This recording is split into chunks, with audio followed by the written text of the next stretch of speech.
Campus The Hague career event. It's the first time we are organizing this career event with both faculties, with the Faculty Governance and Global Affairs and Humanities. We just had our keynote speaker, Jamila Anzi. I think she was very inspiring for the students.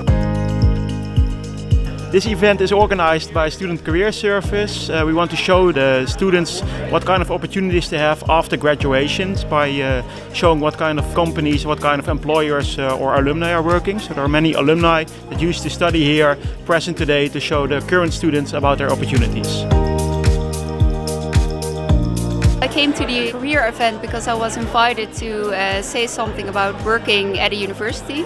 I think it's a very, very nice event with lots of diverse workshops as well, from working at a municipality to working at EY, for example. So it's, I think very useful for students.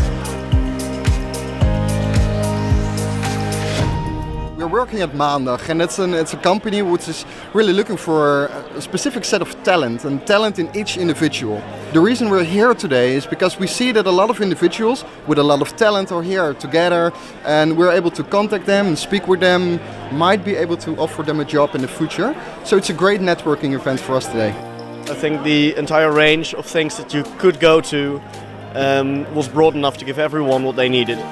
Since we're still first years and we don't really know what we can do after our studies, it's a good a way to find more inspiration about what we can do later on. I think it's so very important that you learn more about what you want to do in the future and find out your purpose and, just have a look at all the open doors that are available.